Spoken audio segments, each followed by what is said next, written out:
दोस्तों आज के इस वीडियो में आपको सुनने को मिलेगी आपके पसंदीदा भोजपुरी सिंगर की असली आवाज़ बिना ऑटो ट्यून के। तो चलिए शुरू करते हैं।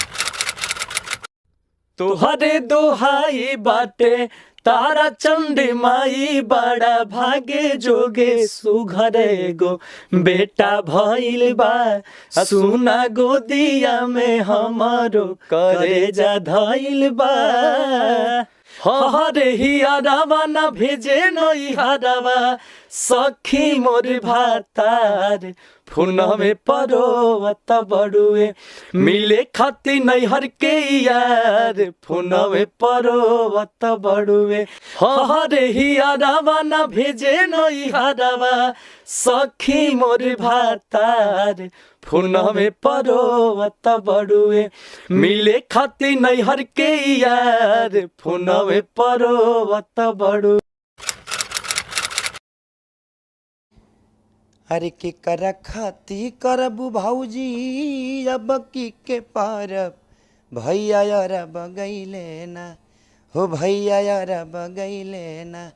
तसे पके कर संगे लड़बू भैया यार बगैले ना।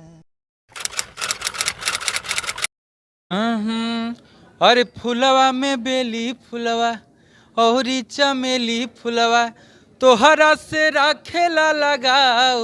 बतावा मैया तब काहे कैलू दुई भाव कि फुलवा में बेली फुलवा औरी चमेली फुलवा तोहरा से राखेला लगाओ बतावा मैया तब काहे कैलू दुई भाव।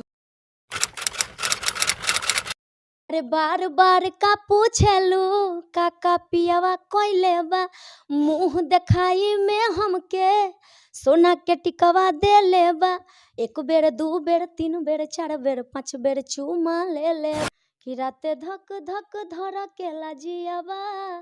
बिना बिजली के बल्ब बारे पियावा। कि जहाँ गंगा जमुना कृष्ण और कावेरी गाती जाए कावेरी गाती जाए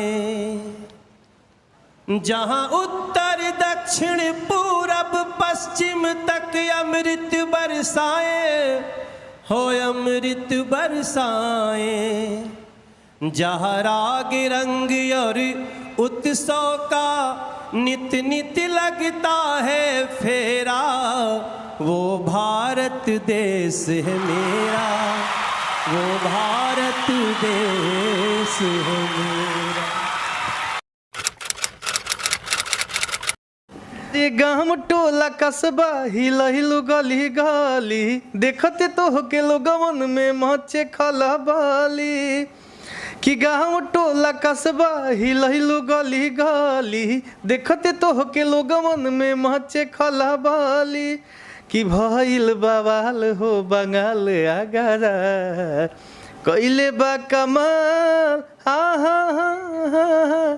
कैले बा कमाल हमार लाल घाघरा हाँ कैले बा कमाल हमार लाल घाघरा कैले बा कमाल तोहर लाल घाघरा कैले बा कमाल तोहर लाल घाघरा। हरी हरी ओढ़नी तोहर गिरल कवना बगिया ए गोरी कि हरी हरी ओढ़नी तोहर गिरल कवना बगिया ए गोरी। फोनवा पकलू के गाना बजावेलू हवा से भी तेज तू तो साइकिल चलावेलू हो रेड कॉलर के सूट सलवार में कि अक्सर लहू केलू बबली तू बक्सर बाजार में।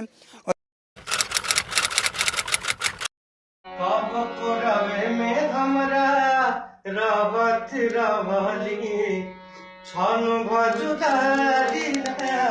सावत रावली बाबू पुरवे में हमरा रावत रावली छानु भजुदारी सावत रावली तो अब तो हमारी बिना और देखले सुराती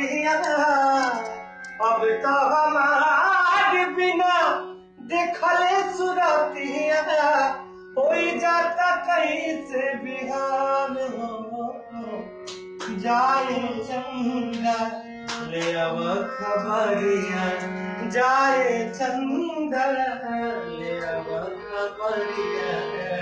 कैसन बाई मोर जान हे चंदा कैसन बाई मोर जान प्यार के बदले पीर मिलल बा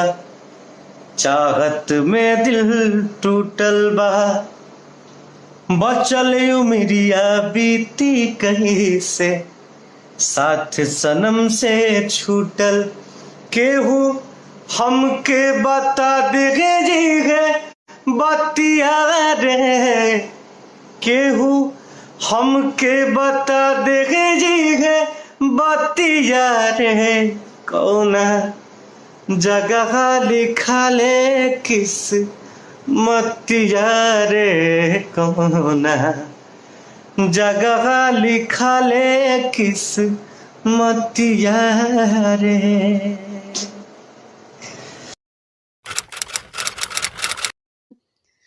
नहीं आवे उनु कर सने सरे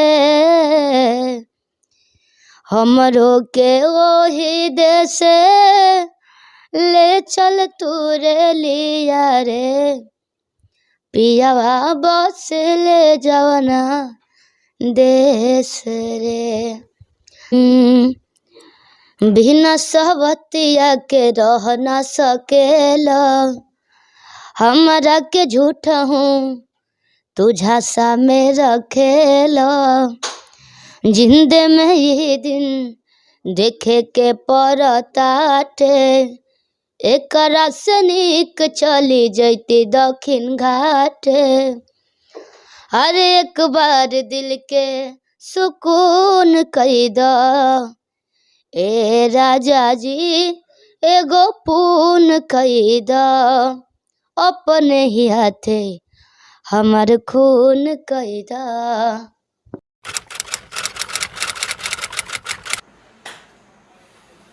अखिया में कवन जादू चुरा के तू रख ले बाड़ू हम होश में नहीं बानी हम होश में नहीं बानी तू जहिया से तक ले बाड़ू अखिया में कवन जादू चुरा के तू रख ले बाड़ू अबे न निंदिया उड़ेला हवाई करे नाही काम कौनो सुई दवाई नजरिए से सब कुछ कहा जाला जब के हो दिल में समा जाला जब के हो दिल में समा जाला। तो दोस्तों आपको किस सिंगर की आवाज़ सबसे ज़्यादा पसंद आई नीचे कमेंट्स में ज़रूर बताइएगा। ऐसे ही और इंटरेस्टिंग वीडियोस के लिए हमारे इस चैनल को सब्सक्राइब कीजिए। मिलते हैं नेक्स्ट वीडियो में।